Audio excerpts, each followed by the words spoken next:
It's Wednesday, January 14th, 2015. I'm Rim. I'm Scott. And this is Geeknights. Tonight, Tomm Moore's Song of the Sea. Ooh, the Song of the Sea. You probably haven't been able to see it because you don't live in New York. Ooh, the wee suckies.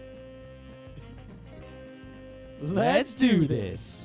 So sometimes you get into those YouTube ghettos where like you click on a video and you watch it and then all the recommendations are the same thing. Like you've stumbled into a meme. Yep, an event horizon. Like that do. I don't even remember what that's called. Me either, but yeah, because I was looking for that the other day and I don't remember what that meme is called. I'm sure but you know YouTube would recommend that to you just for being you. See, you'd think that, but it didn't. It's too old. Just search for some related things and you'll find it. I found crackle sauce and all the blank sauces again, but I didn't find that thing. Okay. But so I clicked on a clip that was a clip from The Critic because I saw it and I thought, how many episodes wow. does that thing have? How many episodes does that show have? The Critic? Yeah. The Critic Not many. It only had like 2 seasons, right? Yeah, 94, 95. And then I guess that's some online stuff. So not that many episodes. 23 total. Yeah, you can watch that really easily. Yeah. So I click on this clip. That was just a clip from The Critic. And it was hilarious. And I remembered The Critic. And I remembered watching it. And it was the show that I just literally forgotten about in the modern era. Yeah, that shit holds up. It's not forgotten about. Other people remember it. I'm saying I had forgotten about it. Oh, okay. So Emily comes in. I'm like, hey, you remember The Critic? And she was like, I never watched The Critic. Mm-hmm. So I never watched the whole thing. I did. Okay. I watched The Critic. I've seen enough of it. I watched it as it aired on ABC. Wow. I was really into it. I was really into like animation stuff in general. I mean, yeah, my family, but I still didn't watch The Critic. Why not? It was on like prime time. I watched enough of it. I was doing other stuff. I mean, I watched the original pre-Simpsons Simpsons. Mm-hmm. So The Critic, well, Emily never seen it, so I go look for an episode, and you don't even need to pirate it because every single episode is just on YouTube with a bunch of views, and no one seems to care. All right. I don't think they're legit. They're mostly uploaded by a guy called The Critic Fan. I mean, there's a Gundam channel that has legal Gundams on YouTube. Yeah. It's always hard to say, though, because remember the whole Crunchyroll thing. This one's definitely legal. It's like Bandai's channel. So we started watching The Critic, and because I hadn't watched it since I was a little kid, I notice things nowadays that I didn't notice back then. Of course. So in my opinion now, this is kind of like a geek bite of The Critic, having seen it again recently. One, it holds up real well. It's really funny. I could have predicted that. But two, it's basically the precursor to Family Guy. Well, no, I mean, in terms of the style of animated comedy that The Critic has, The Critic was way ahead of its time. No other animated show did the kind of humor that it did. You know the Family Guy thing of, wow, that's just like the time I would ever, and then it cuts to like a complete non sequitur? The Critic did that regularly. The Simpsons did that regularly. The Simpsons didn't do it that regularly. They did it enough, right? What season did The Simpsons do that? The Simpsons was a I can find sitcom. you Simpsons clips of this. Yes, I could too. What year were they from?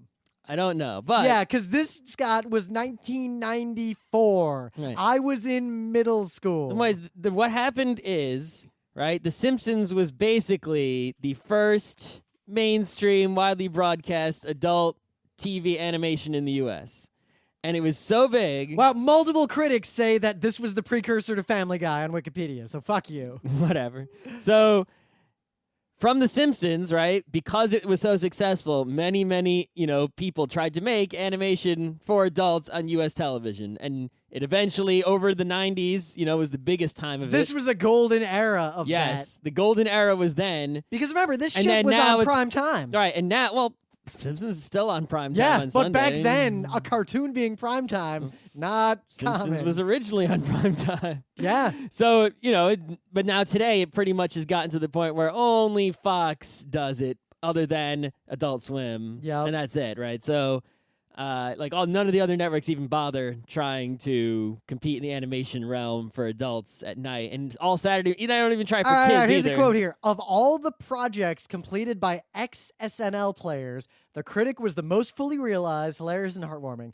It took its cues from Woody Allen movies like Annie Hall in Manhattan and offered up a style of random abstract humor that wouldn't be seen again on television until Family Guy. So watching it, Emily, sort of unpointedly, without me saying anything, said, "Wow, this is like a good version of Family Guy." So that's why I was thinking about Family Guy. What's interesting, though, is that it makes a ridiculous number of pop culture references that I think would be lost on pretty much anyone who would watch this show again. Yeah. But it ends up working, much like how because Shrek... you know the references. No, because I didn't even know a lot of the references because I don't know a lot of actors' names now. So why would I have known them in the 90s? I know more 90s ones than 2000s ones. Oh, like Arnold. That's also 80s. But what I noticed is that that stuff in The Critic was a lot like that stuff in Bugs Bunny cartoons, in Merry Melodies. There are jokes there if you recognize the caricatures of famous people. But if you don't, the jokes hold up on their own anyway, so it's fine. And if you're smart, you at least recognize that thing in the background is obviously a caricature of someone famous from that era. And you can infer something about them from the way they're handled. So The Critic, I don't know. I watched a bunch of it, and I'm going to watch all of it again. And it's really interesting to see how many modern animated comedy shows basically are taking a lot of cues from what was really pioneered, at least in the US, with The Critic, which didn't actually do that well. Didn't last that long. No. I also remember that John Lovitz existed. I kind of forgot about him, too. What is he doing? I don't even know. Is he alive? I don't know. All right, let's see. Born 1957, SNL. Wow. His summary ends with did SNL until 1990, and then it doesn't say anything else. Did he just retire and go to the beach? Because good job, dude. Trying to find that out. There's a lot. You deserve it. Broadway. He does a podcast, I guess. Good job, dude. You deserve it. Yeah. He's a funny guy. But so while I was watching all those critics, something else came up in the recommendations. Duckman. That's another 90s adult TV show. Duckman is pretty fucking forgotten. Right. So, Duckman also almost holds up. And I'm going to talk about it separately because I'm going to watch a bunch of it and then talk about Duckman. Duckman is somewhere in between The Critic, The Tick, and like our Crumb. LucasArts adventure games. Yeah. So there was an adventure game for Duckman. Oh, was there? Which was supposed to be released in the U.S., but the production company went bankrupt. It eventually somehow got released in Germany and South Korea and nowhere else, and it is one of the rarest PC adventure games ever published. I'm sure you can download it, no problem. Yeah, I'm going to look into that. But what I can say is that watching Duckman, I had forgotten about Duckman, and I watched it like religiously when I was a little kid. So I started like unlocking memories in my brain as I watched this episode of like just what the deal was with this show. The pig guy? And the two-headed son. Yeah. And I also saw a lot of future Family Guy echoes, actually. In terms of... So, the older brother in Family Guy reminds me of the older brother in Duckman. They even have the same kind of voice acting style. Anyway... I'll talk about Duckman another time. If you look at old arts, you see where new arts got their shit from. But Duckman, no one thinks about today. I was listening to this Beethoven, and I was like, oh, man.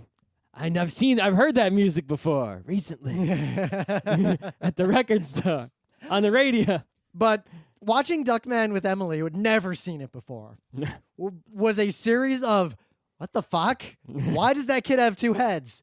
Where is this set? Who are these? Wow.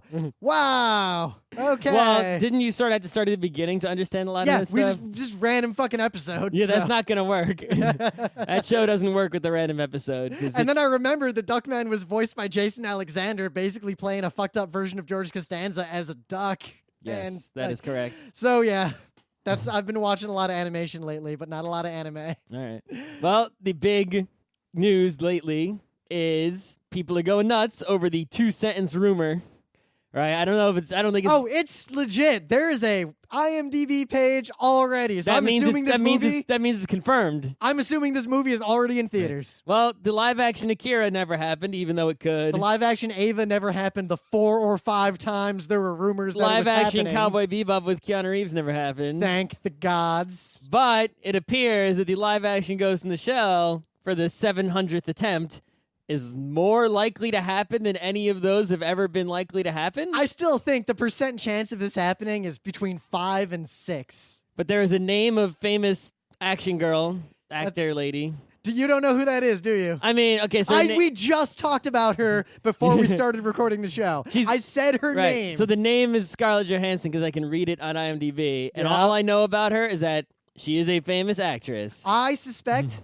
she was cast in this specifically because she plays Black Widow, and she's a woman, and that's it. So she is like Hollywood's current famous action actress person. Yep. So if you have an action part for a person who does not have a penis, this is the person that you hire. So should we talk about how we expect this will be bad, or we should talk about all the meta reasons Well, it's Disney's bad? doing it, first of all. Right? So problem number 1, despite the fact that the Major is a robot, the Major is not white, and Scarlett Johansson is problem number 1. Wait, so are you telling me that the Pharaoh wasn't white, Moses isn't white, that Yul Brynner wasn't white. Not that he you was, know about the remake, right? Yul Brynner was not. I'm not talking about Yul Brynner.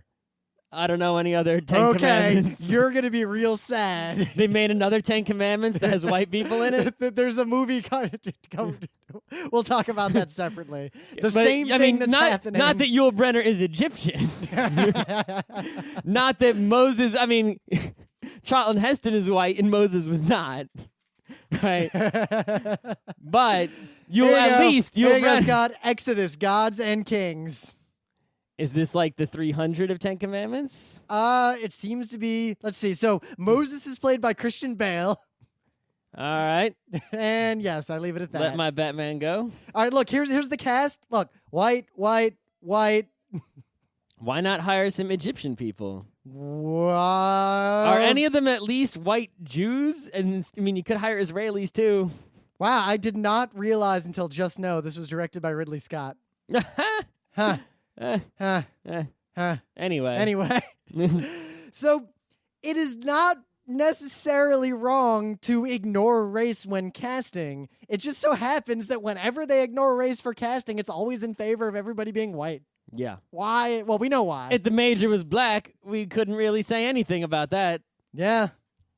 But and it always happens to be, right? It's like they've actually, Hollywood seems to less often whitewash black people. Not that it doesn't happen. And it happens all the goddamn time. Yeah, but it's like But they whitewash the Asian people slightly more. That they do. Than the black people, who are also whitewashed. So even what I've noticed in general is that ignoring racism and all the other issues that are clustered around this, whenever there's a movie like this that has, like, it is set in a country with a specific culture and those sorts of things, and they whitewash it, usually it's a sign that it's going to be pretty shitty, independent of any racism. Yeah, well, okay, so going based on the history of everything Hollywood has ever done ever, and the fact that it's Disney, and et cetera, basically, we can assume if the original Ghost in the Shell, if we consider that to be the middle of the gray area, flat gray, right? 8888888. Right. And we consider Ghost in the Shell 2 Innocence to be black, 0000000. This is going to be white.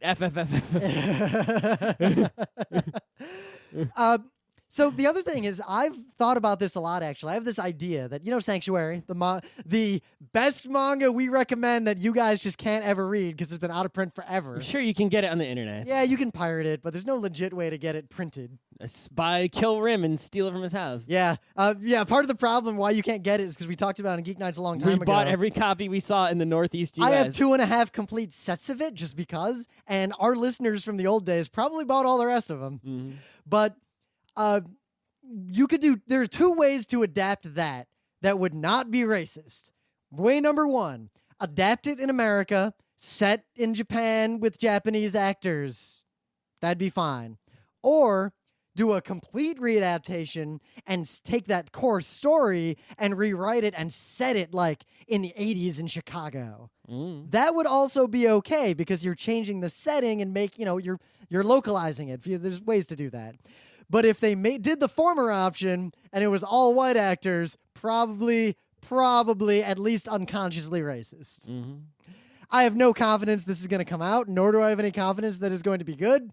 And I really just want more Ghost in the Shell standalone complex. Well, there's more Ghost in the Shell Arise we haven't seen. I know, and I'm just going to wait until we can watch more of it in the theater like we did the other ones. I think finally we're approaching the point where all those Evangelion movies are done. We can watch those. Once 5.5555555 or whatever comes out, we're just going to marathon them all. The Evangelion manga, I think, is also done. And shit, son. Have you read any of that? Viz has printed 3-in-1 volumes. Did you ever read any of it? I read the start. You can get... I think you can get all of it now in these 3-in-1 volumes from Viz. Because that manga is really good. So, and I think it's actually complete. Like, you know what it's like? It is finished, and there's not going to be any more. You know what it's kind of like? You keep talking about the Gundam manga that's just like, you want to get the real deal? Yeah, that's what the manga is. Exactly. Oh, by the way, Gundam the Origin, if you're not reading that, seriously. Yeah, I got to read it. It's... I guess, you got to read the book club book. So anyway, I got some brief news here.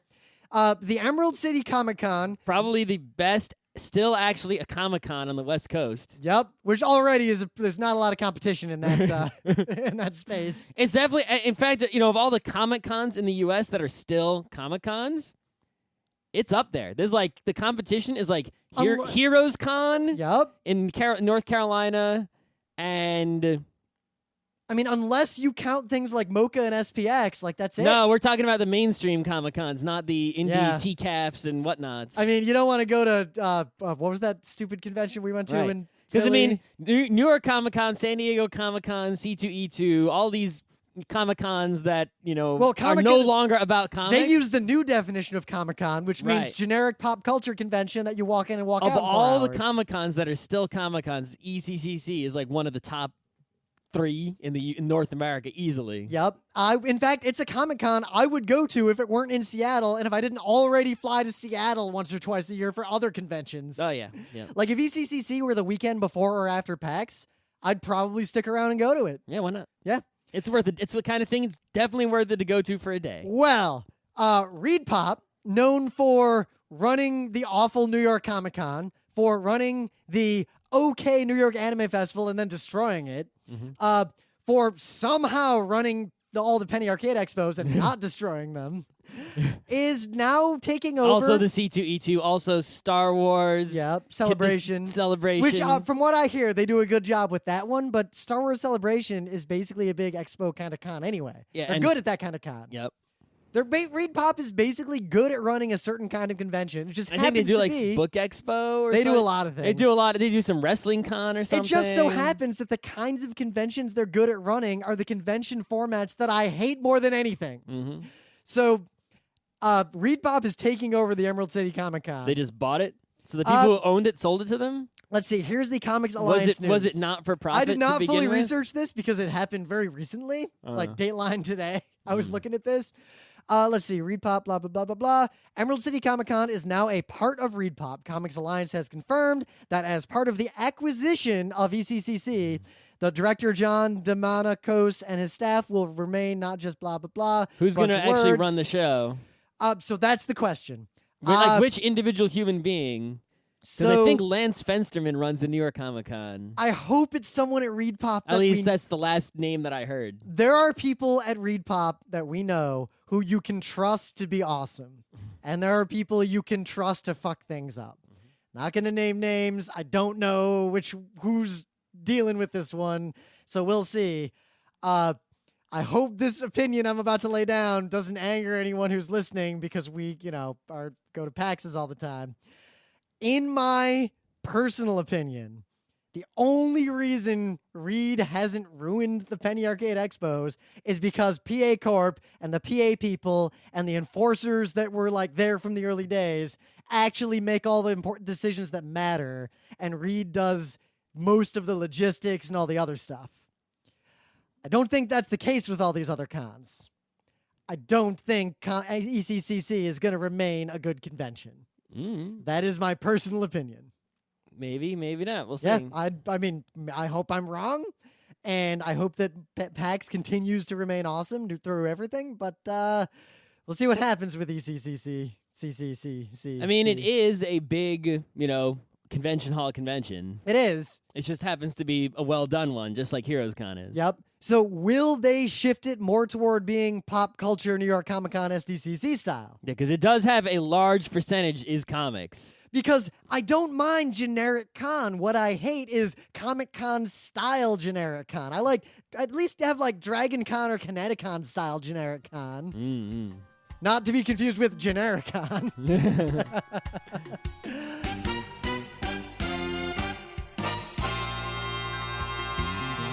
But anyway, things of the day. I don't know if we ever talked about this on Geeknights, but Nina Paley has done a few awesome things on the internet. Yeah, Nina Paley's this awesome person. She makes animations and other arts, and you might remember her from back in the day because she was like big into the Creative Commons action. There's a video you almost probably have seen where it's like, it looks like an old Mickey Mouse cartoon in black and white, and they're singing a song like, copying is not theft. Yep. Right? So she did that, and then since then, she's done a lot of other things and kickstarted a movie, and, she just keeps putting stuff out, and she keeps being awesome. Yep, like she did Cetus Sings the Blues. That's the movie she kickstarted. Yep, and she's got another thing in the works. So my thing of the day is 2 of her videos because 1, they're kind of relevant to modern politics, and 2... They're perennially relevant. Yes, perennial is in fact the perfect word to use there. But 2, they both involve something amazing. So the kind of thing that I'm really into, personified death. Her personification of death is possibly the best personification of death the world has ever seen. Should it have a fight with Birthday Advocate's death? Oh, they're pretty good deaths. But look at that death face. She should have a fight Look with... at that death face right there. Should he have a fight with Adventure Time Death? Adventure Time Death is pretty good too. I like it because Adventure Time Death, what I like about him is he doesn't have a human skull. True. Right? Got that rat skull thing going on. Yeah. So you got to think of the day. Oh yeah, so her video number 1, This Land is Mine. Mm-hmm. It is a history of the conflict in Israel and Palestine from caveman days through today. Mm-hmm. And actually, the cool thing about the video is if you go to her page, she actually has a really long list of every single culture that's shown in the video and what their deal was. Mm-hmm. And 2, the death of the firstborn Egyptians, which will get stuck in your head and make you really depressed. Good thing it never actually happened. Yep. No, not the fact that Egyptians died in a mythical Christian past, because It's a mythical Jewish past. it's a mythical past of a lot of people. Anyway, these are both really good. Nina Paley's amazing. All right. So, Rim, you ever had to change a flat tire on your bike? I actually have never, since I switched away from mountain bikes, changed a flat tire on my bike. But you've had a flat tire. No. No? Not on my new bikes. I have not actually had a flat tire. Well. I got close.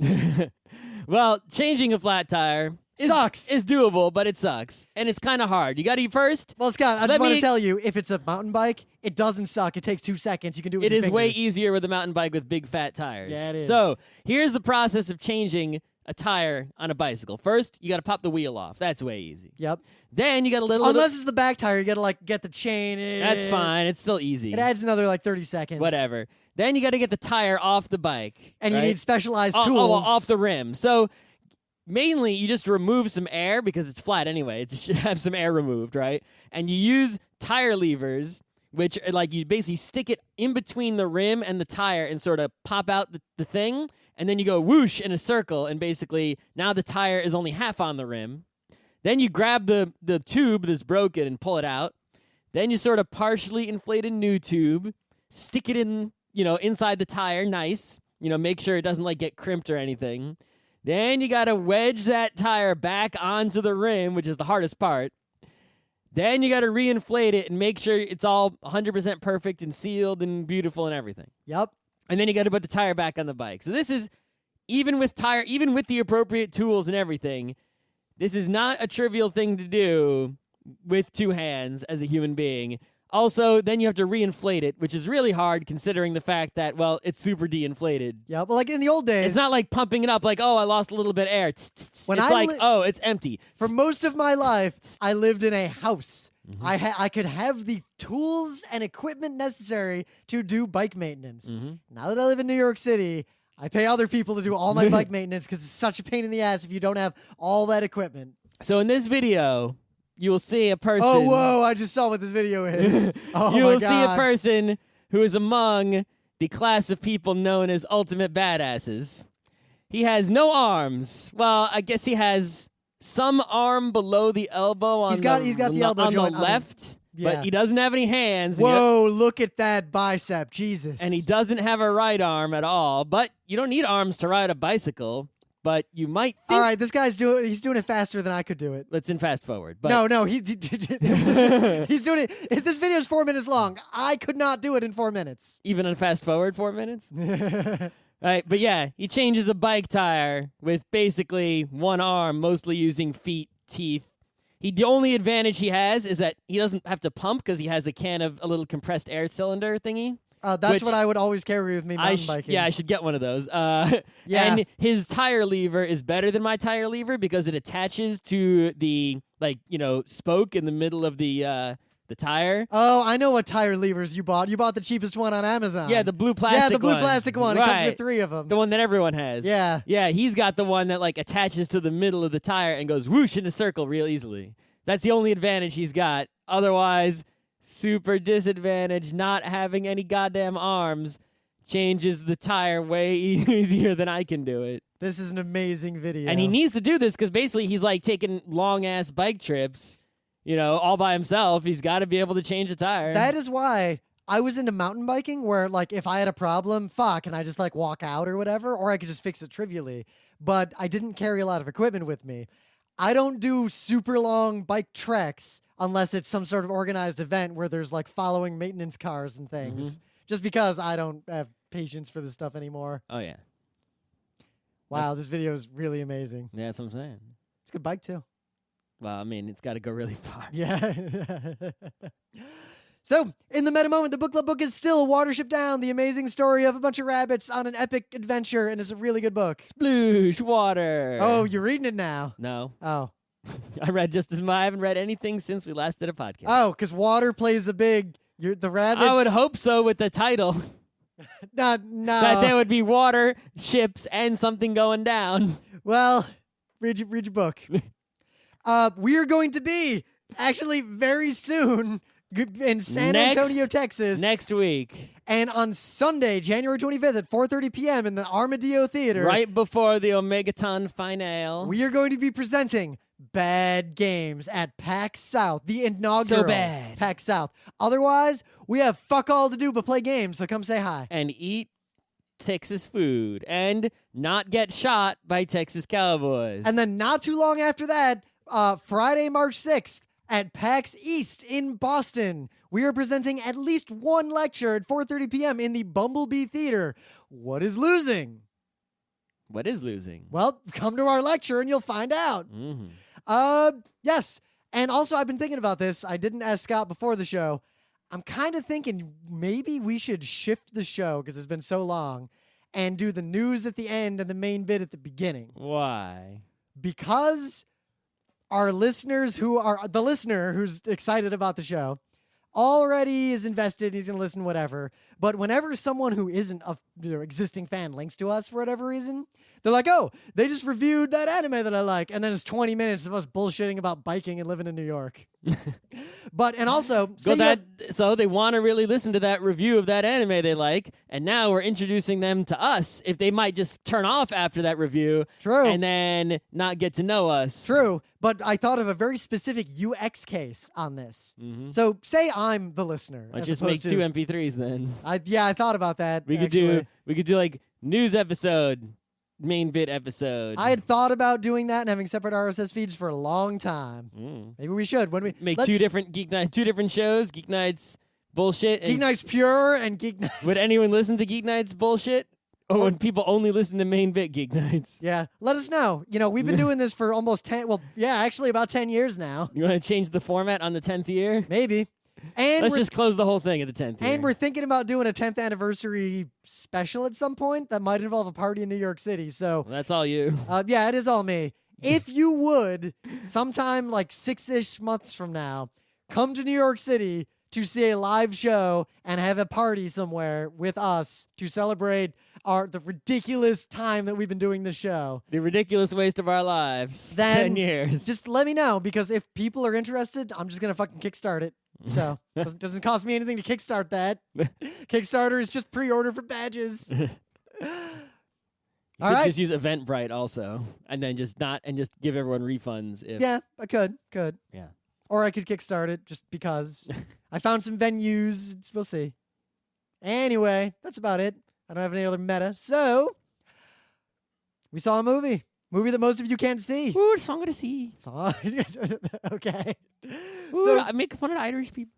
one of the many manifold benefits of living in New York City is that we see pretty much every anime or animated feature that's available to be seen in a theater. That we want to see. That We're home to see. Exactly. Like, I missed Princess Kaguya because I was out of town for something. I think that'll be easy to see if you want to. Yeah, it will be probably. But was I in Australia? I don't remember where I was. I don't know where you were either. So anyway, long ago, you may remember The Secret of Kells, which was a really beautiful movie that we really, really enjoyed. I'm pretty sure we reviewed it. Yep. Tomm Moore went on to now do Song of the Sea, which Right. is about Selkies. So if you don't know, there was basically The Secret of Kells made by these people who were in Ireland. They're Irish, right? And it's sort of unusual to think of animation from Ireland. Usually you only think of animation from the United States, Canada, Japan, sometimes France, sometimes Korea. And there aren't really a lot of other countries that are known for their animated creations. I guess there's some old Russian animations that are interesting, but it's not like, oh man, have you seen that new Belgian animation? Yeah, have you seen that new Czechoslovakian animation movie? Wow, yeah. They don't really have big animation studios, in all these countries. Or in the times that they do, they're very domestic or locally Yeah, driven they're and not consumed. making full length, top production quality motion pictures, right? They may be making like a local, like Poland only TV show or Argentina only, movie or whatever, right? It's pretty rare. So when Ireland made Secret of Kells, that was a big fucking deal because, like, whoa, Ireland made a 90-ish full length, 90-ish minute full length motion animated feature that is top quality. Holy And, shit! I mean, it was beautiful. It was drawn from like the aesthetic of old illuminations from like Christian manuscripts in the monasteries. It was nominated for Best Animated Feature that year, 2008, 2009. Right. So when they made Secret of Kells, they didn't have mad monies. And I read that there were production issues. So I'm sure Secret there of Kells were. was really good, and I really liked it. But it had some pacing issues, and it sort of meandered in the second half. But apparently, part of that came out of them not necessarily having had enough money to finish it and a troubled production process. So now, armed with money because it was so good, they got money. armed with money and the faith of other people and everything involved, Tomm Moore went on to now direct Song of the Sea. Song of the Sea. We're not going to spoil anything, obviously, other than it's about Selkies, Oh, you don't say. the old myths of basically were-seals. Yeah, it's Irish people, in Ireland. Dungeons and Dragons players know who Selkies are. It's cold in Ireland, and it's north, and it's surrounded by water because it's an island, and seals live there. So there's a lot of folk tales about people that turn into seals and back, and those are called Selkies. Yep. So, this review aside, what I can say, and I think Scott agrees, I think this was the best movie I saw in 2014. Well, I think it's the best. It's definitely the best movie I saw in 2014 that I hadn't seen before and came out in 2014. Even of the movies I saw in 2014 that came out before 2014, I think it was the best movie I saw in 2014. I think I saw Rear Window at least once in 2014 for like the 7th or 8th time. So I can't say that. Yeah, I did not. I had to put more stipulations. But Did I also rewatch Seven Samurai in 2014? it is Possible. it far surpasses The Secret of Kells in terms of production, in terms of story, and everything. And The Secret of Kells was already super good. Oh, yeah. This is like saying, yeah, this is way beyond Ava. Well, I mean, it's like they went from really good to yeah, now you got it, right? It's sort of like, wow, that person's really fat. You know, it's like they went in the Olympics, they came out of nowhere, they got like the silver medal, and it's like, whoa, good job, guys. We never even heard of you before, and you got the silver medal. That's crazy good. And the next year, they're like, yeah, we need a platinum medal The next now. year, it's like they're across the finish line and no one else even started yet. It's like, oh, okay, good job. You got it. Now, what's cool is that, once again, it has a very, much like Kells, had this very sort of two-dimensional flat aesthetic, kind of based on the art that it was based on. You can tell just by looking at it that it was made by the same people. Exactly. Even if it wasn't about something Irish. It has a Which it is. consistent and beautiful color palette and aesthetic that fits Right. the story it's telling so well. Yeah, they pretty much took all the green markers that they ran out of when they used Secret of Kells, and they started using the blue markers because they had extra. And also, more importantly, Secret of Kells told a sort of meandering and melancholy story. It was almost, I don't want to say it was slice of life, because it did have like a hero's journey and all those aspects, but in a way, it was just this look at an era and a setting and a place and a mindset. Song of the Sea is not that. It is a very, very strong narrative that simultaneously is a very strong, like, internally consistent allegory. Yeah. I mean, it's pretty much this like direct adventure tale, like just like most kids' movies are, you know, plot structure wise. And if you're an adult, you know everything that's going to happen in this movie after the first 5 minutes. However, if you're an adult who's mostly used to Disney or American animated features, you will find the end and the sort of message and moral of the story to be deeply, painfully melancholy. Yeah, it's not like, I mean, I consider it to be a happy ending, but it's not a happy Aladdin marries Jasmine ending. No, it is a happy end that was resolved to the best that it could be. The world is moving on to another stage and era. Put old things to bed. These problems that could be solved have been solved. But they have been solved in a way. Yes. Yes. I mean, what other kind of solution did you want? We'll talk a little bit about some of the what actually, if you already saw the movie. All right, toward the so ends. quick plot summary, right? So there's a family, happy Irish family. Well, not a happy family. They're happy at the beginning. Okay, in the okay. They live on an island With a lighthouse. with a lighthouse, which is pretty awesome, right? Just like Pete's Dragon. Yeah. Mom's a Selkie, bro. Yeah. Oh, straight up, she's a Selkie. Like, this is, and people are going to be like, oh, no, this is like for minute number 1, Mom's a Selkie, bro. Yep. Right? So, Now they have a boy who's just a normal boy. yeah, there's a son who's young, and Mom's pregnant with, I guess, a seal. Yes. I don't So know. on the night that the young girl, the sister, is to be born, the mother essentially dies. Yeah, she goes into the ocean because she's a seal. And now the movie And all they have left is the daughter. The movie actually begins effectively with a young boy who resents his younger sister for effectively killing his mom, which is actually a common tale both in literature and in real life. That is something that happens. All right, so Mom's gone. She turned into a seal or died or whatever. And the sister's there. Brother doesn't like the sister. She's way older now. This is like at least 5 years after Yeah. this opening He resents scene. her for the mother's death, effectively. Mm-hmm. And meanwhile, the father's life is in shambles, again, because of the mother's death. Yeah, my wife turned into a seal and died and or disappeared. I'm upset. Yep. And then from Also, there... Mom was awesome because she was a Selkie. And then so it's from even, there... you have even, it's like, it's not just your wife. It's like your ridiculously awesome wife. This is both... This is a tale of all of the major characters, every single one of them coming to terms with something. Mm-hmm. It's a very rarely have I seen a movie that has such complete character arcs for every character who has more than trivial speaking lines. Yep. Who does not have a complete character arc? The dog. The bus driver. The fairy dudes. Yeah. But I guess theirs started before the movie. Wait, the fairy dudes do have a complete arc because you get their arc through the past. I thought you were talking about the guy who drives the ferry, not the fairies. Oh, yeah, fairy dude. Yeah, fairy dude also. But also hair dude. Yeah. Hair dude. Hair dude. I like hair dude. Hair dude's the best. Oh, hair dude's on the cover here. Yeah. I mean, he looks really cool. So Yeah. But seriously, even if you hate animation and hate movies, you should go. There's literally no one this movie is not for. Right. So basically, after, it fast forwards in time, there's an adventure of traveling across land and encountering things and learning and advancing, and then And the the end. story follows these characters and also follows basically the sweep of Irish myth Yep. Fairy people, Selkies. from beginning to end.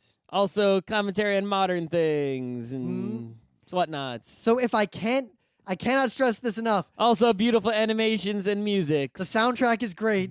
The voice acting is super great. Well, the characters have voices. Yeah, well, you mean all but one? The dog. He talks. Woof. Yeah. Woof, woof. I point out that The owls. Woo. Yeah, I like the owls a lot too. I like their little jars. Woo. Oh, the other thing The I seals. can say, The seals. I'm obviously kind of the seals are hesitating definitely here. the best. End of story. I like how the seals look like they're smiling by the way they're drawn. I think that's on purpose. Real seals are like that too. Yes, but the way they're drawn and the way they're presented in Double the scene cute. where they're bobbing, yeah. Well, I think triple cute then is the young girl, the Selkie, when she turns into a seal. Spoilers, I guess.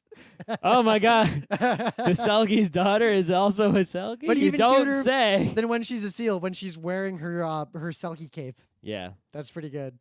So go see the movie, and you might as well stop listening right now unless you already saw the movie. It might not be the easiest thing for you to see right now because it's like in theaters and weird places, and there's a calendar. If you go search on Google, you can see the calendar, or Rim can link to it, and you'll see where it's playing in various countries and cities. But Secret of Kells was on Netflix like very soon after we saw it, so I'm sure this will be on Netflix, DVD, everything, etc. in relatively short order, like months, if not weeks. Exactly. So see it as soon as you can. And now I actually kind of want to talk about what actually happens in the movie for the few people who might have seen it or if they come back later. Okay. So spoilers past this point. Stop listening no. unless you saw the movie.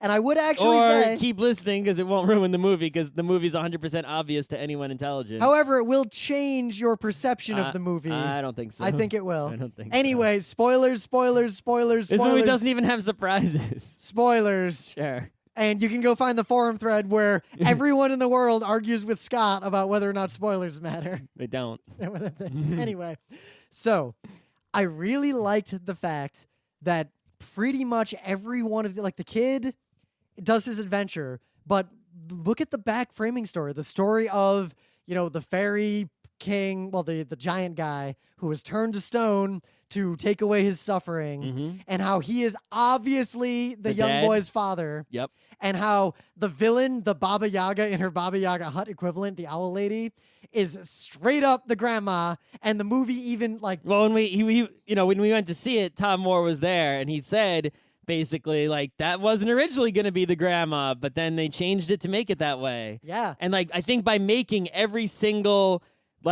conflict along the adventure path into something that lined up with their real lives and real problems, that was really interesting because sometimes it's kind of similar to a Spirited Away, right? In that you sort of encounter these different monsters, or even Alice in Wonderland, right? She's encountering these different things along the way. Yep. And they have sort of a metaphor for real problems and other things, right, on this adventure, but this one is so direct without being overwrought at the same time. The giant was turned to stone by his mother to harden his heart so he would not suffer anymore, mourning the loss of his dead lover. And that is 100% what Grandma's doing. Grandma is basically hardening the heart of the father whose life has become static because he can't get over the loss of his wife. And basically the young boy is sort of stuck in the middle of all this and goes on his journey.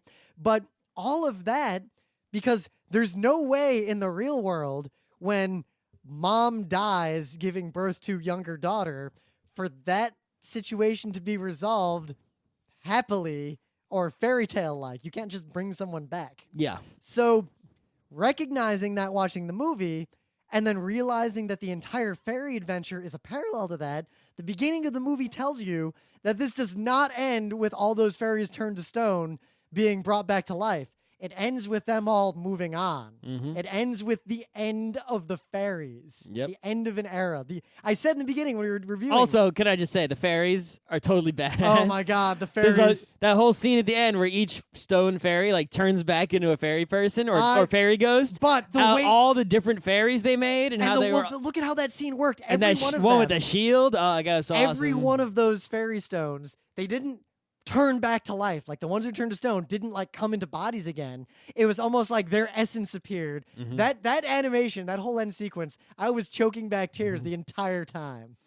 It was like a certain sweep in near the end of Madoka Magica, that montage. You could also think of it as a sweep at the end of Evangelion, was a million crosses going. Yup. But like I said, this is the sweep of the fairies of Irish myth to the end. The modern era has supplanted them. The fairy world came to terms with the fact that it is dead. The Selkies came to terms with the fact that they are gone. Yep. The boy and his father come to terms with the fact that their mother is gone. Well, his wife. The dad's mother's still there. Yes, mother / wife. I could have framed that better, that sentence. Yeah, even grandma, right? It's like the whole time grandma's just the bad person, right? She wants them to move to the city. You know, she's grumpy. She's not happy. You know, you get the idea that maybe she used to be cool, but she's not.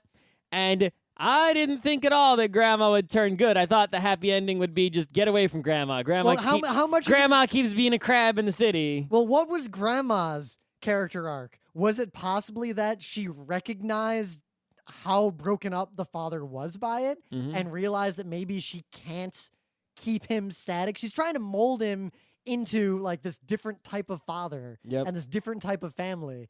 And I think she realizes that couldn't work.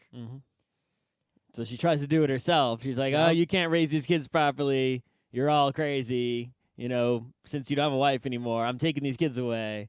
And he's so turned to stone, basically. That he lets it happen. He just lets it happen. He's like, all right, just go. You know, whatever. Yep. And he stops being the awesome dad he used to be. But it's like, you knew he was going to become an awesome dad again. But I didn't think grandma would be, you know, I thought it would be one of those things where it's like, sorry, grandma, I'm an awesome dad again. Bam. Instead, it was grandma's nice again too. Yeah.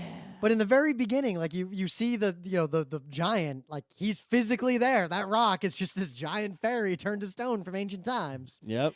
And it would be very easy to expect that in the end of the movie he wakes up and something, that might cause things to happen.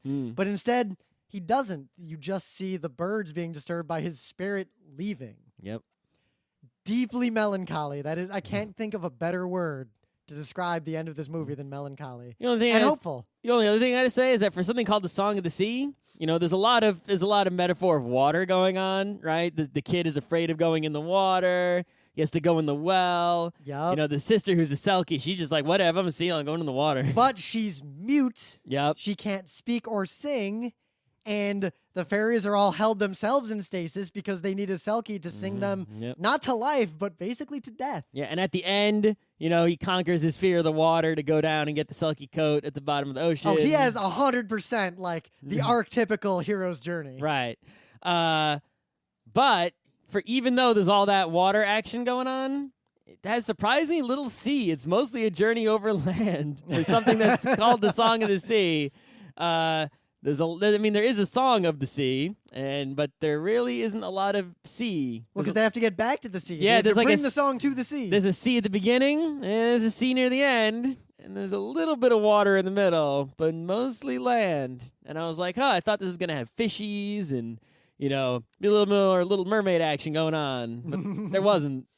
It was just, and the story, because of the allegory, it's so well paced and so consistent, beginning to end. I really like this movie a lot. I'm hard pressed to name better movies I've seen in years. I've seen movies that have come out in years. I haven't seen. Name a movie. What is the best movie that came out before Song of the Sea? Doesn't have to be animated. I don't even know a movie that came out. Princess Kaguya? I don't know. That's all. Is that all I saw? Yeah. There's nothing else worth seeing. It's all garbage superhero movies. I saw a lot of movies. There are good movies out there. Did you see Snowpiercer? Actually, I just read it. Yeah. I'm curious how close the movie is to the comic. Well, the movie. I can't imagine making a movie from those comics. I have a feeling it's way Scott, different. Here's how I would describe Snowpiercer the movie. It is like Robin Williams' Toys. The comic is not like that. Okay. That's interesting. But coupled with Wool. It is Wool the novel written like toys with Robin Williams. There's a little bit of wool in there. It's wool and toys, There's some wool. but no toys. No toys. Does anyone sing a song going over a bridge? This bridge action?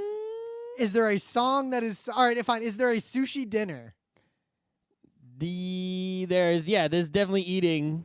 Do but- they eat sushi I think so. in a normal Japanese sushi restaurant? I think it's more like a train restaurant. Okay. Anyway, yeah. I don't know what else I can really say because the movie speaks for itself, and I have nothing but unabashed praise for it. Which you guys have listened to us a long time. It is rare that we give unqualified praise to anything. Anything? I'm hungry. I'm also really Let's hungry. go eat some seal. We'll wrap this let's up not with eat that. seal. Let's eat something. I don't want to eat any seal. This has been Geek Nights with Rim and Scott. Special thanks to DJ Pretzel for the opening music, Kat Lee for web design, and Brando K for the logos. Be sure to visit our website at frontrowcrew.com for show notes, discussion, news, and more. Remember, Geek Nights is not one, but 4 different shows. Sci-Tech Mondays, Gaming Tuesdays, Anime Comic Wednesdays, and Indiscriminate Thursdays. Geeknights is distributed under a Creative Commons Attribution 3.0 license. Geeknights is recorded live with no studio and no audience. But unlike those other late shows, it's actually recorded at night.